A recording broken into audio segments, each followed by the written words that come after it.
teman-teman, Sunday is coming. Saatnya kita beribadah sekolah minggu. Ayo siapkan hati dan pikiran, siapkan Alkitab dan juga alat tulis, dan kita beribadah sekolah minggu.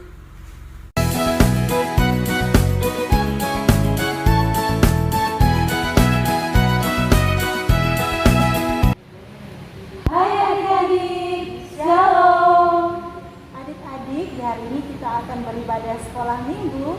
Kita akan bernyanyi, kita akan berdoa, kita akan membaca Alkitab, dan kita akan mendengarkan cerita.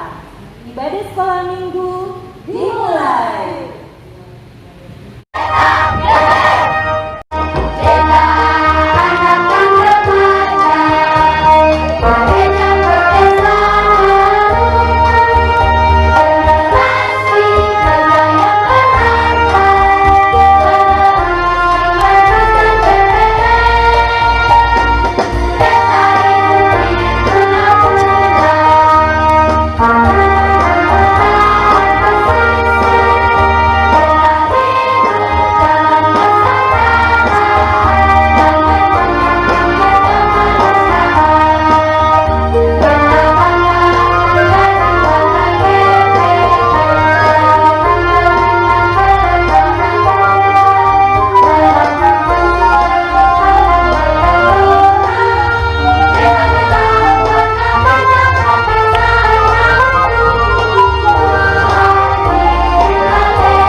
Ibadah sekolah minggu kita, mari kita berdoa. Ibadah sekolah minggu yang kami laksanakan pada hari ini, dari awal, pertengahan, sampai akhirnya, mau jadi dalam kasih dan penyertaan Tuhan Yesus Kristus. Amin. Ayo adik-adik, kita memuji Tuhan bersama lewat Senin sampai Minggu. Senin, Selasa, Engkau tetap Raja. Rabu, Kamis, Engkau yang termanis. Jumat, Sabtu, Kau tetap milikmu. Minggu, aku terus memujimu. Setiap nafasku Engkaulah Yesusku. Setiap detik jantungku Yesus segalanya. Setiap nafasku Engkaulah Yesusku. Setiap detik jantungku Yesus segalanya. Ya, dari sekolah minggu yang Tuhan Yesus kasihi, sebelum kita belajar dari firman Tuhan, kita akan membaca Alkitab. Untuk itu mari kita berdoa. Terima kasih Tuhan Yesus untuk hari yang baru yang Tuhan anugerahkan bagi kami. Di tengah-tengah ibadah sekolah minggu kami di pagi hari ini, kami rindu akan firman Tuhan. Biar Tuhan memberkati kami akan membaca firman-Mu, agar kami mengerti dan mampu melakukannya dalam kehidupan kami setiap hari. Di dalam nama Tuhan Yesus kami berdoa. Amin. Bacaan kita pada hari ini Yohanes 4 ayat 21-24. Berjudul demikian, percakapan dengan perempuan Samaria. Kata Yesus kepadanya, percayalah kepadaku, hai perempuan, saatnya akan tiba bahwa kamu akan menyembah Bapa bukan di gunung ini dan bukan juga di Yerusalem. Kamu menyembah apa yang tidak kamu kenal. Kami menyembah apa yang kami kenal.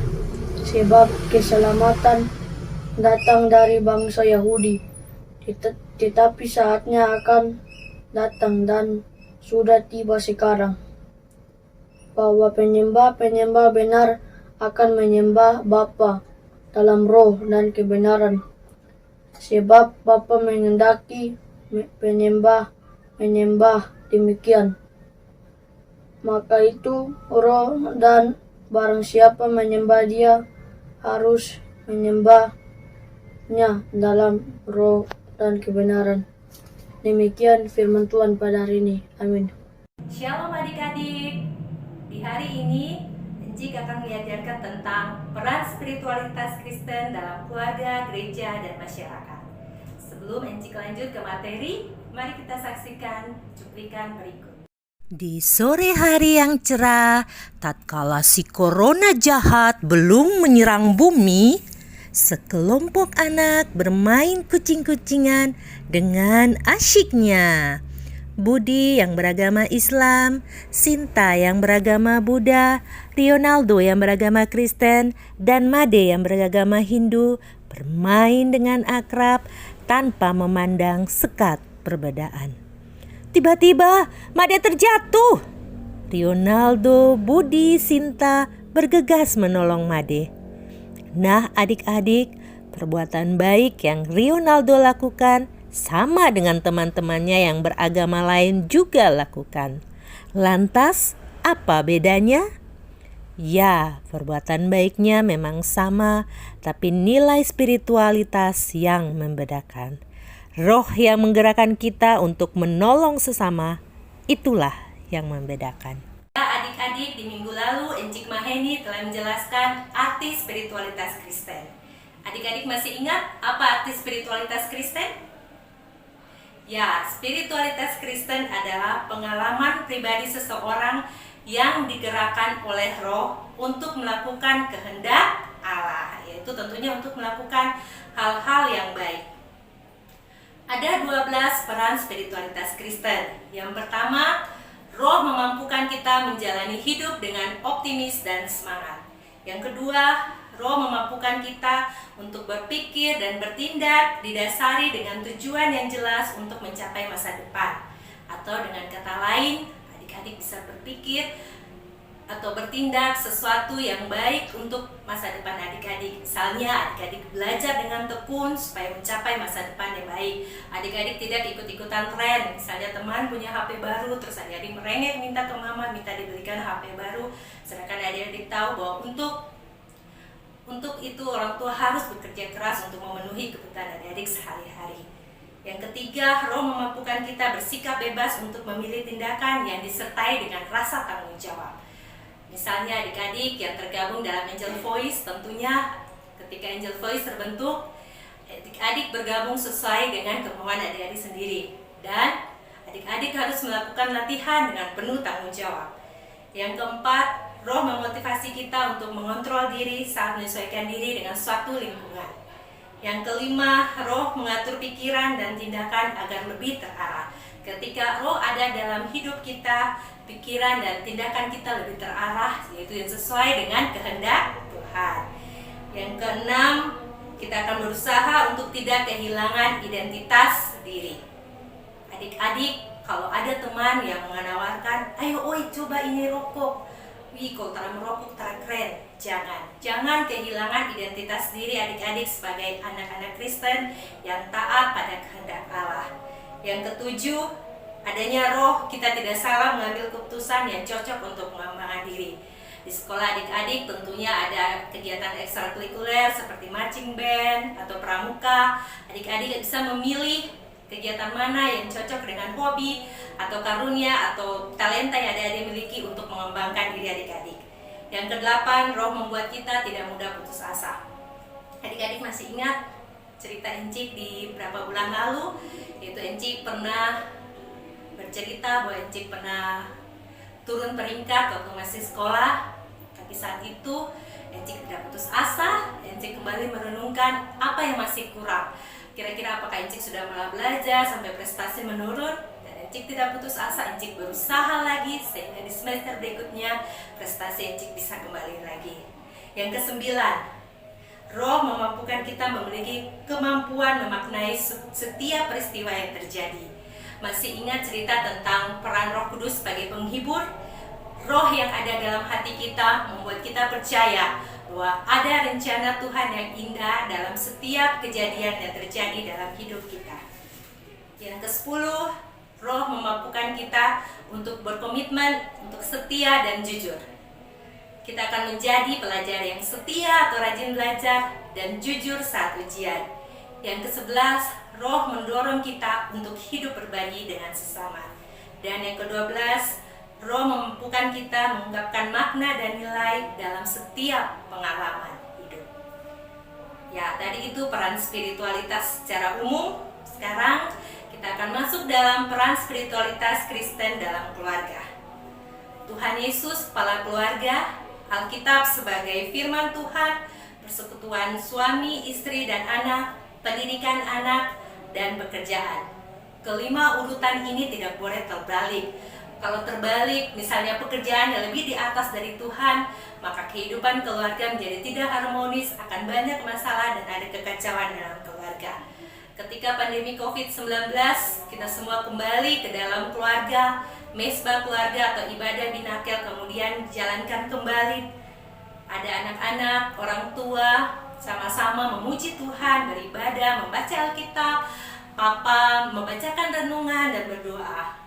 Dan adik-adik, ketika Roh ada dalam keluarga, maka keluarga akan menjadi yang pertama, tempat bertumbuh secara jasmani dan rohani. Pertumbuhan jasmani dan rohani kita akan bertumbuh secara sehat. Yang kedua, pusat pengembangan aktivitas. Di dalam keluarga kita bisa melakukan apapun untuk mengembangkan kepribadian kita, untuk mengembangkan talenta kita. Jadi bukan hanya untuk main game. Yang ketiga, keluarga merupakan tempat yang aman. Ya, keluarga yang merupakan tempat yang aman buat adik-adik. Saat pandemi ini, saat adik-adik berada dalam keluarga, adik-adik akan terlindungi dari virus corona. Yang keempat, keluarga merupakan tempat mentransfer nilai kehidupan dan saling belajar hal yang baik. Dalam keluarga, kita belajar saling berbagi, kita belajar saling memaafkan, kita belajar saling membantu. Yang kelima, keluarga merupakan tempat munculnya masalah dan penyelesaian.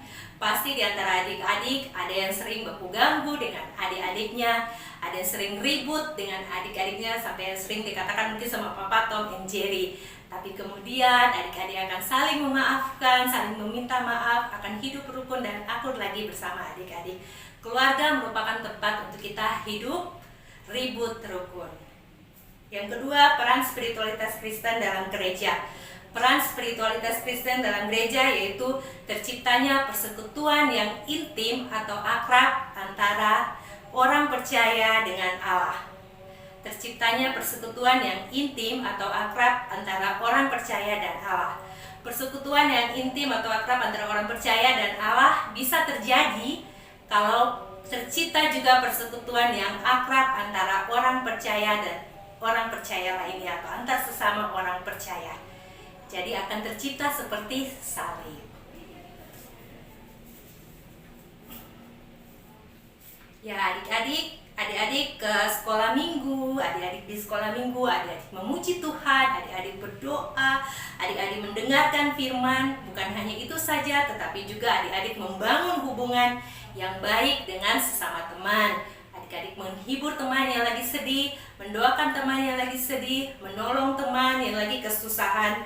Dan disitulah di saat kita saling membantu, saling melayani, kita digerakkan oleh Roh Allah. Yang ketiga, peran spiritualitas Kristen dalam masyarakat.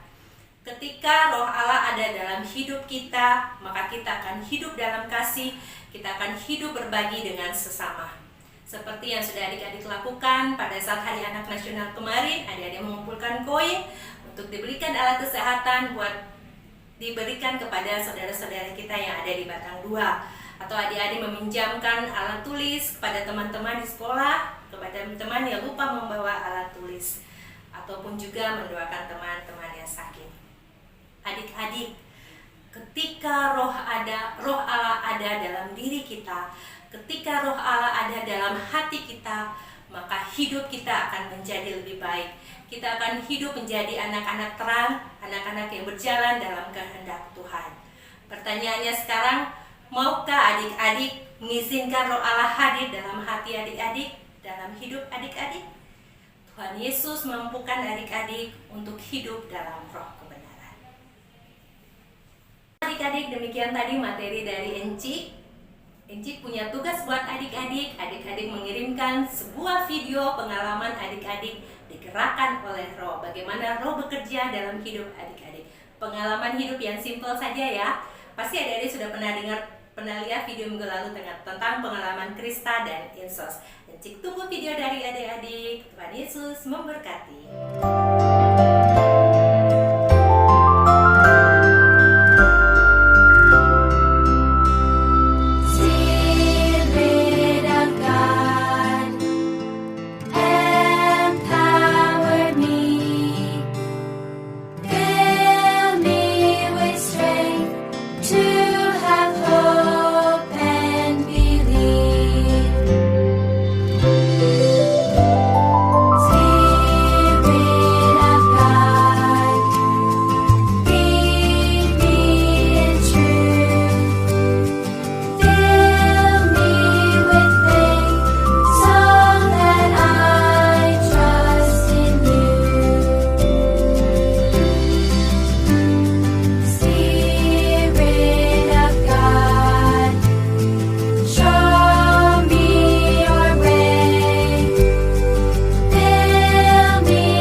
Ya adik-adik, kita sekarang akan berdoa syafaat. Semuanya lipat tangan, tutup mata, duduk tenang, lalu kita berdoa.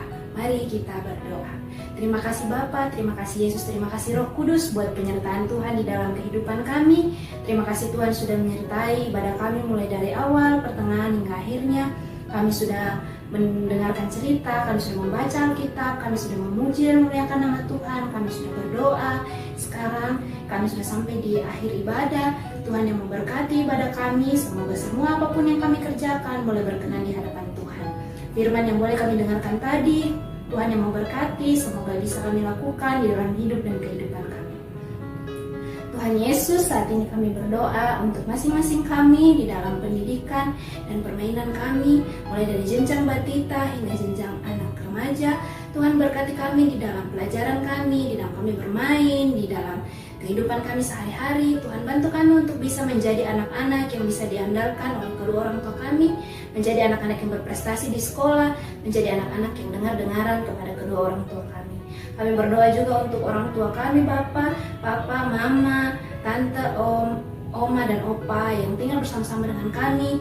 Berikan kesehatan, berikan sukacita, berikan damai sejahtera, berikan kebijaksanaan di dalam mengajarkan kami semua yang baik, sehingga kami dan orang tua kami boleh tetap sehat dan boleh terus beribadah kepada Tuhan di dalam kehidupan kami.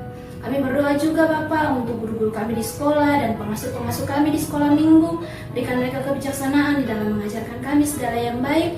Semoga ilmu yang diajarkan kepada kami, firman Tuhan yang diajarkan kepada kami, boleh menjadi teladan kami, boleh menjadi pedoman kami untuk kami boleh meraih cita-cita kami di masa yang akan datang. Kami setelah ini Bapa akan melakukan banyak aktivitas. Tuhan yang memberkati, Tuhan yang menuntun kehidupan kami. Dan sebelum kami melanjutkan setiap aktivitas kami memohon berkat daripada Tuhan.